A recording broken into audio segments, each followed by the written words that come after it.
Assalamualaikum warahmatullahi wabarakatuh. Selamat siang teman-teman. Di sini kami dari kelompok 2 ingin menjelaskan tentang materi kami yang berjudul tentang anxiety. Di sini saya Muhammad Fajar dan juga ada teman-teman saya yaitu Dandi Ahmad Ardian, Siti Aini Manurung, Intan Firja Fidela, dan Amelia Safitri Handayani. Oke, pertama akan dijelaskan oleh saya sendiri yaitu tentang pengertian dari kecemasan. Apa itu kecemasan? Kecemasan atau dalam bahasa Inggrisnya yaitu anxiety berasal dari bahasa Latin yaitu angustus yang berarti kaku dan ango anci yang berarti mencekik. Kecemasan atau anxiety dapat diartikan sebagai perasaan khawatir, cemas, gelisah, dan takut yang muncul secara bersamaan yang biasanya diikuti dengan naiknya rangsangan pada tubuh seperti jantung yang berdebar, keringat dingin. Kecemasan dapat timbul sebagai reaksi terhadap bahaya, baik yang sungguh-sungguh ada maupun yang tidak ada, seperti hasil dari imajinasi saja gitu kan, yang seringkali disebut dengan free floating anxiety atau kecemasan yang terus mengambang tanpa diketahui penyebabnya. Kecemasan adalah keadaan yang berorientasi pada masa yang akan datang, yang ditandai dengan efek negatif, di mana seseorang memfokuskan diri pada kemungkinan datangnya bahaya atau kemalangan yang tidak dikontrol. Biasanya rasa cemas ini terjadi pada saat adanya kejadian atau peristiwa tertentu maupun dalam menghadapi suatu hal. Bahkan kecemasan ini perlu dimiliki oleh manusia. Apabila kecemasan ini berlebihan akan berubah menjadi abnormal. Ketika kecemasan yang ada dalam diri individu menjadi berlebihan atau melebihi dari kapasitas umumnya, individu yang mengalami gangguan seperti ini bisa dikatakan mengalami gangguan kecemasan, yaitu ketakutan yang berlebihan dan sifatnya tidak rasional. Seseorang dikatakan menderita anxiety disorder apabila kecemasan atau ansietas ini mengganggu aktivitas dalam kehidupan dari diri individu tersebut. Salah satunya terganggunya fungsi sosial dalam diri individu. Misalnya kecemasan yang berlebihan ini menghambat diri seseorang untuk menjalin hubungan akrab antar individu atau maupun kelompoknya. Beberapa definisi kecemasan menurut para ahli diantaranya sebagai berikut. Menurut Freud, mengatakan bahwa kecemasan adalah fungsi ego yang memperingatkan individu tentang kemungkinan datangnya suatu bahaya, sehingga dapat disiapkan reaksi adaptif yang sesuai. Kecemasan berfungsi sebagai mekanisme yang melindungi ego karena kecemasan memberi sinyal kepada kita bahwa ada bahaya dan kalau tidak dilakukan tindakan yang tepat maka bahaya itu akan meningkatkan sampai ego yang dikalahkan. Menurut Taylor, mengatakan bahwa kecemasan ialah suatu pengalaman subjektif mengenai ketegangan mental yang menggelisahkan sebagai reaksi umum dan ketidakmampuan menghadapi masalah atau adanya rasa aman. Perasaan yang tidak menyenangkan ini umumnya menimbulkan gejala-gejala fisiologis seperti gemetar, berkeringat, detak jantung meningkat, dan lain-lain. Dan gejala-gejala psikologis seperti panik, tegang, bingung, dan tidak dapat berkonsentrasi dan sebagainya. Perbedaan intensitas kecemasan tergantung pada keseriusan ancaman dan efektivitas dari operasi-operasi keamanan yang dimiliki seseorang. Mulai munculnya perasaan-perasaan tertekan, tidak berdaya akan muncul apabila orang tidak siap menghadapi ancaman. Oke, selanjutnya saya akan menjelaskan tentang jenis-jenis kecemasan. Kecemasan merupakan suatu perubahan suasana hati, perubahan di dalam dirinya sendiri, yang timbul dari dalam tanpa adanya rangsangan dari luar. Mustamir Pedak membagi kecemasan menjadi 3 jenis kecemasan, yaitu pertama, kecemasan rasional. Merupakan suatu ketakutan akibat adanya objek yang memang mengancam, misalnya ketika menunggu hasil ujian. Ketakutan ini dianggap sebagai suatu unsur pokok normal dari mekanisme pertahanan diri dasariah kita. Kedua, yaitu ada kecemasan irasional, yang berarti bahwa mereka mengalami emosi ini di bawah keadaan-keadaan spesifik yang biasanya tidak dipandang mengancam. Ketiga, yaitu adalah kecemasan fundamental. Kecemasan fundamental merupakan suatu pertanyaan tentang siapa dirinya, untuk apa hidupnya, dan akan kemanakah kelak hidupnya berlanjut. Kecemasan ini disebut sebagai kecemasan eksistensial yang mempunyai peran fundamental bagi kehidupan manusia.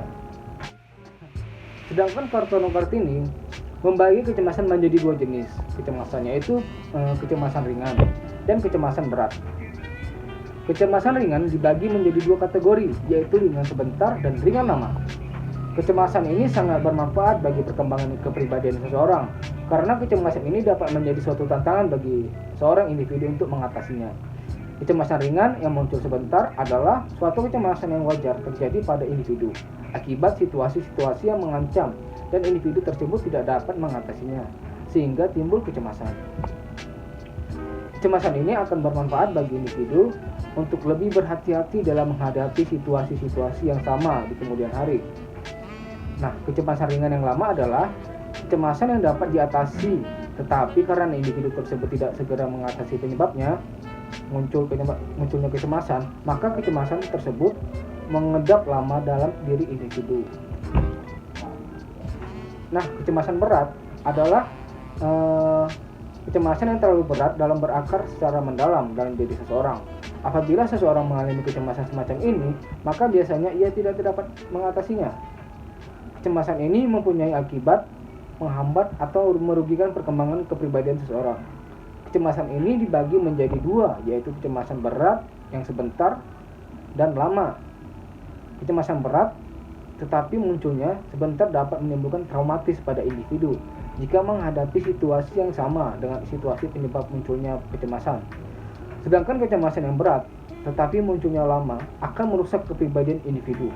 Hal ini akan berlangsung terus-menerus bertahun-tahun dan dapat merusak proses kognisi individu. Kecemasan yang berat dan lama akan menimbulkan berbagai macam penyakit seperti darah tinggi, takikardia atau percepatan darah, excited, heboh atau gempar. Oke, materi selanjutnya akan disampaikan oleh teman saya Siti Aini Manurung, yaitu tentang faktor-faktor penyebab kecemasan. Terima kasih. Baik, saya Siti Aini Manurung, NPM 188600344. Di sini saya akan melanjutkan dari teman saya. Di sini saya akan menjelaskan mengenai faktor penyebab kecemasan. Menurut Savitri Ramai, ada beberapa faktor yang menunjukkan reaksi kecemasan. Di antaranya ada 3. Yang pertama, faktor lingkungan. Faktor lingkungan atau sekitar tempat tinggal mempengaruhi cara berpikir individu tentang dirinya maupun orang lain. Yang kedua, emosional yang ditekan. Kecemasan bisa terjadi jika individu tidak mampu menemukan jalan keluar untuk perasaannya sendiri dalam hubungan personal ini. Nah, terutama jika dirinya menekan rasa marah atau frustasi dalam jangka yang sangat lama. Yang ketiga, sebab-sebab fisik. Pikiran yang tumbuh senantiasa saling bereaksi yang dapat menyebabkan timbulnya kecemasan. Dan juga di sini masih mengenai faktor juga, Zaskia Derajat mengemukakan beberapa penyebab dari kecemasan. Yang pertama, rasa cemas yang timbul akibat melihat adanya bahaya yang mengancam dirinya. Yang kedua ya, cemas karena merasa berdosa atau bersalah karena melakukan hal-hal yang berlawanan dengan keyakinan atau hati nuraninya. Yang ketiga, kecemasan yang berupa penyakit dan terlihat dalam bentuk. Nah, di sini ada Muzaffir Azharani menyebutkan faktor yang mempengaruhi adanya kecemasan, yaitu lingkungan keluarga. Keadaan rumah dengan kondisi yang penuh dengan pertengkaran atau penuh dengan kesalahpahaman serta adanya ketidakpedulian orang tua kepada anak-anaknya dapat menyebabkan ketidaknyamanan serta kecemasan pada anak serta kecemasan kepada anak-anak saat berada di dalam rumah. Terus ada lingkungan sosial. Lingkungan sosial adalah salah satu faktor yang mempengaruhi kecemasan. Sedangkan Page mengatakan faktor-faktor yang mempengaruhi kecemasan ada 3. Yang pertama, faktor fisik. Faktor fisik, kelemahan fisik dapat melelahkan kondisi mental. sehingga memudahkan timbulnya kecemasan. Selanjutnya, trauma dan konflik. Munculnya gejala kecemasan sangat tergantung pada kondisi individu dalam bentuk arti bahwa pengalaman emosional atau konflik mental yang terjadi pada individu akan memudahkan timbulnya gejala-gejala kecemasan. Yang terakhir nih, lingkungan awal yang tidak baik. Lingkungan awal yang tidak baik itu adalah faktor-faktor utama dapat mempengaruhi kecemasan individu. Jika faktor-faktor tersebut kurang baik, maka akan menghalangi pembentukan kepribadian sehingga munculnya gejala kecemasan. Sekian dari saya, terima kasih. Hai, saya Amelia Sapitri Handayani. Di sini saya akan menjelaskan tentang dampak kecemasan. Menurut Justinus Semium membagi beberapa dampak dari kecemasan ke dalam beberapa simptom, antara lain. Yang pertama, simptom suasana hati, di mana individu yang mengalami kecemasan memiliki perasaan akan adanya hukuman dan bencana yang mengancam dari suatu sumber tertentu yang tidak diketahui. Orang-orang yang mengalami kecemasan tidak bisa tidur, dan dengan demikian dapat menyebabkan sifat mudah marah. Dan yang kedua, simptom kognitif, di mana kecemasan dapat menyebabkan kekhawatiran dan keprihatinan pada individu mengenai hal-hal yang tidak menyenangkan yang mungkin terjadi. Individu tersebut tidak memperhatikan masalah-masalah real yang ada, sehingga individu yang sering tidak bekerja atau belajar secara efektif. Dan akhirnya dia akan menjadi lebih merasa cemas. Dan selanjutnya di sini saya akan menjelaskan tentang gejala-gejala dari kecemasan. Yang pertama, ada saja hal-hal yang sangat mencemaskan hati. Hampir setiap kejadian menimbulkan rasa takut dan cemas. Kecemasan tersebut merupakan bentuk ketidakberanian terhadap hal-hal yang tidak jelas. Dan yang kedua, adanya emosi-emosi yang kuat dan sangat tidak stabil, suka marah dan sering dalam keadaan excited atau heboh yang memuncak, sangat irritable, akan tetapi sering juga dihinggapi depresi. Dan selanjutnya yang ketiga yaitu diikuti oleh bermacam-macam fantasi, delusi, ilusi, dan delusion of persecution atau delusi yang dikejar-kejar. Dan yang keempat, sering merasa mual dan muntah-muntah. Badan terasa sangat lelah, banyak berkeringat, gemetar, dan seringkali menderita diare. Mungkin itu aja yang dapat saya sampaikan, kurang dan lebihnya saya mohon maaf. Hai, saya Intan Firja Fidela, NPM 188600320. Di sini saya akan menjelaskan tentang cara mengatasi anxiety atau mencegah munculnya perasaan cemas. Kamu dapat melakukan beberapa cara, yaitu yang pertama, mencukupi waktu tidur dan istirahat. Kedua, mengurangi konsumsi kafein dan minuman beralkohol. Ketiga, mengurangi stres dengan mencoba teknik relaksasi seperti meditasi dan yoga. Keempat, melakukan aktivitas fisik atau berolahraga secara teratur. Dan yang terakhir, mencoba bertukar pikiran atau curhat dengan kerabat dekat. Berikut contoh kasus anxiety.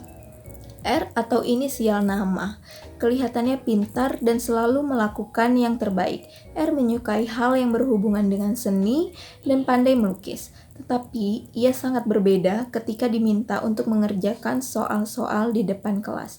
Ia sering mengeluhkan beberapa kata yang menurut dia tidak ada maknanya.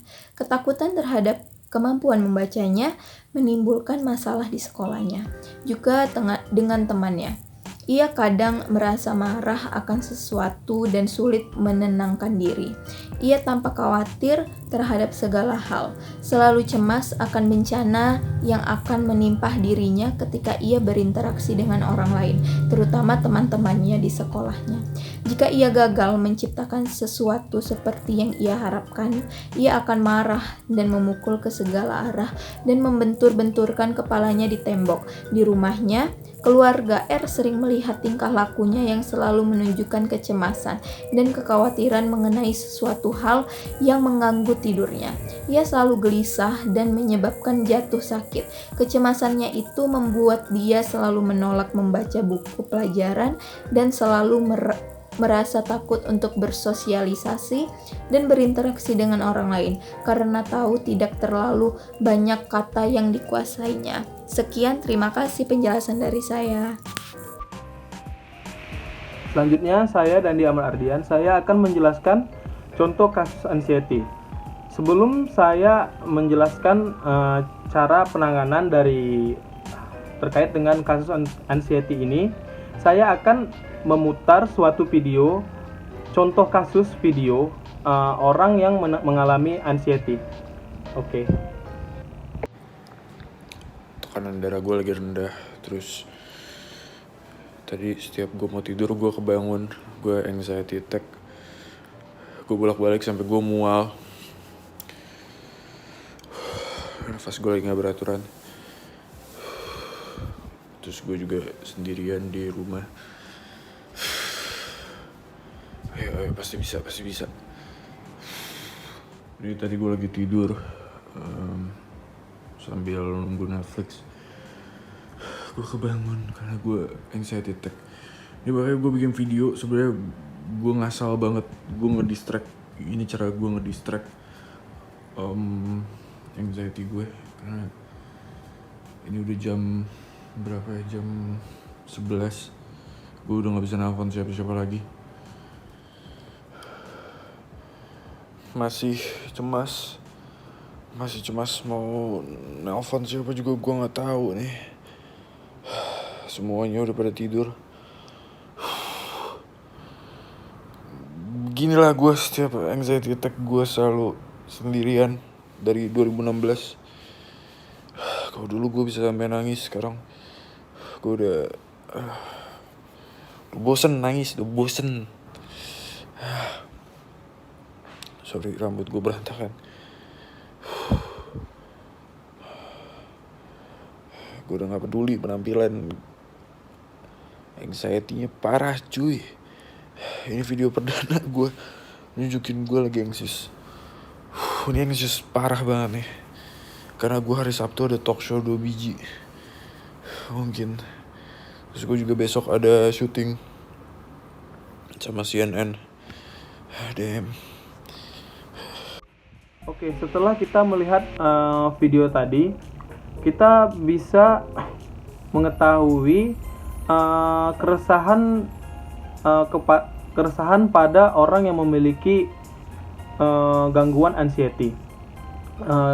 Gangguannya yaitu seperti susah tidur, seperti rasa di hati seperti ada yang resah gitu, dan juga mungkin ya gejala-gejala seperti ya kayak mau mual gitu.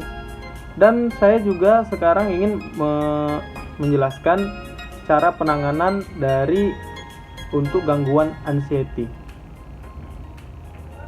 Terapi yang digunakan untuk gangguan ansietas menyeluruh pendekatan psikoanalisis, karena memandang gangguan ansietas menyeluruh berakar dari konflik-konflik yang ditekan. Sebagian besar psikoanalisis bekerja untuk membantu pasien untuk menghadapi sumber-sumber konflik yang sebenarnya. Penanganannya hampir sama dengan penanganan fobia. Satu studi tanpa kontrol menggunakan intervensi psikodinamika yang memfokuskan pada konflik interpersonal dalam kehidupan masa lalu dan masa kini. Pasien mendorong cara yang lebih adaptif untuk berhubungan dengan orang lain pada saat ini. Sama dengan para terapi behavioral mendorong penyelesaian masalah sosial. Pendekatan behavioral. Para ahli klinis behavioral menangani kecemasan menyeluruh dengan berbagai cara.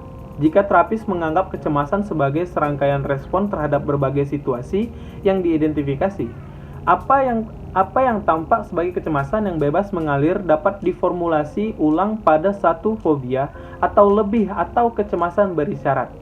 Sebagai contoh, seorang terapis behavioral menyimpulkan bahwa klien yang mengalami kecemasan menyeluruh tampaknya lebih spesifik memiliki ketakutan untuk mengkritik dan dikritik orang lain. Terapis perilaku harus memformulasi ulang apa yang awalnya tampak sebagai GAD menjadi semacam fobia. Walaupun demikian, dapat terjadi kesulitan untuk menemukan penyebab spesifik kecemasan yang diderita pasien semacam itu.